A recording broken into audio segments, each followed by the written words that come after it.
अस्सलाम वालेकुम। हमें जो इन्वेंट्री मैनेजमेंट के असाइनमेंट मिले उसमें से प्रॉब्लम नंबर 4 को हम देखेंगे। सबसे पहले हम जो है प्रॉब्लम को रीड करते हैं और डेटा बनाने की कोशिश करते हैं। अ, तो प्रॉब्लम क्या थी कि जी कंप्लीट द फॉलोइंग टेबल। ये नीचे एक हमें टेबल दिया हुआ है, इसको हमें कंप्लीट करना है। Lead time for the part is 2 weeks. अब कोई एक पार्ट है, उसे हमें बनाना है, तो उसका लीड टाइम 2 वीक्स है। And the order quantity is 40। What action should be taken. तो उसने हम डेटा बनाते हैं इसका सबसे पहले। Given data.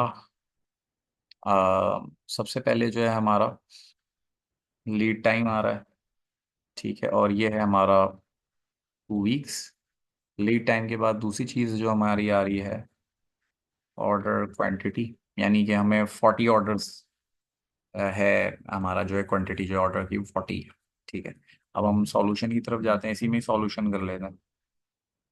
सॉल्यूशन में सबसे पहले क्या है, हमें जो दिया हुआ है कि फर्स्ट वीक में जो हमें ग्रॉस रिक्वायरमेंट आ रही है वो 20 यूनिट्स की है, सेकंड वीक में 15 है, थर्ड में 10 है, फोर्थ में 20 है। अच्छा, हमें स्केड्यूल रिसीट्स कोई भी नहीं है। ठीक है, हम इसको ज़ीरो कर देते हैं। अवेलेबल इन स्टोर या स्टॉक जो है हमारे पास 40 यूनिट्स हैं। ठीक है। तो जब मैं फर्स्ट वीक में आता हूँ, मेरे पास 40 ऑलरेडी अवेलेबल हैं और मुझे 20 की डिमांड आई है, तो मैं प्रोड्यूस नहीं करूँगा। इसी में से मैं फुलफिल कर दूंगा। तो मैं 40 में से अगर 20 दे देता हूँ यूनिट्स, तो मेरे पास 20 यूनिट्स बच जाते हैं अवेलेबल इन स्टोर इन्वेंट्री में। ठीक है।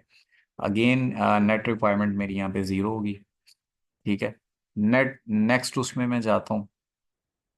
तो यहाँ पे जो है मुझे 15 यूनिट्स की जो है ग्रॉस रिक्वायरमेंट आई, जबकि मेरे पास 20 अवेलेबल है। तो अगेन मैं यहाँ पे कोई प्रोड्यूस नहीं करूँगा। ठीक है, मैं इसको यहीं से सिंपली अपनी अवेलेबल इन्वेंट्री में से मैं पे कर दूंगा इसको। ठीक है, फुलफिल कर दूंगा। थर्ड वीक में मैं आता हूँ तो मेरे पास 10 यूनिट्स के ऑर्डर आए, जबकि मेरे पास ऑल इन हैंड जो है वो 5 यूनिट्स हैं इन्वेंट्री में अवेलेबल। तो इसका मतलब मुझे प्रोड्यूस करना पड़ेगा। तो अब यहाँ पे मेरी नेट रिक्वायरमेंट फिर इस हिसाब से क्या बनी, इस हिसाब से मेरी नेट रिक्वायरमेंट 5 यूनिट्स बनी यहाँ पे कि 5 यूनिट्स मुझे मिल जाए। तो 5 मेरे पास ऑलरेडी अवेलेबल है और मैं 10 की जो मेरी डिमांड आई है मैं उसको फुलफिल कर दूंगा। अब इस 5 के लिए मैं 5 यूनिट्स तो बना नहीं सकता, क्योंकि मेरी जो ऑर्डर क्वांटिटी है वो फिक्स्ड है। ठीक है। तो यानी कि मुझे 40 बनाने हैं, तो मैं 40 प्रोड्यूस करूंगा। अब इसका लीड टाइम क्या है, अगर मुझे 40 प्लान ऑर्डर रिसीट चाहिए थर्ड वीक में अपने 5 यूनिट्स को फुलफिल करने के लिए, तो मुझे इसको 2 वीक्स पहले, क्योंकि लीड टाइम 2 वीक्स है, 2 वीक्स पहले मुझे इसे रिलीज करना पड़ेगा। तो मैं 2 वीक्स पहले जाके इसको रिलीज कर दूंगा, यानी कि फर्स्ट वीक में मैं रिलीज करूंगा तो मुझे थर्ड वीक में रिसीट हो जाएगा। अब यहाँ पे जब मेरे पास 40 प्लान्ड ऑर्डर रिसीट आ गए, 40 मैंने प्रोड्यूस कर लिए और 5 मेरे पास अवेलेबल थे, तो मैंने इसको जब ऐड किया दोनों को, तो मेरे पास 45 यूनिट्स बन गए। और इन 45 यूनिट्स में से मैं जो 10 यूनिट्स की डिमांड है वो दे दूंगा, तो मेरे पास इन्वेंट्री में 35 यूनिट्स बचेंगे।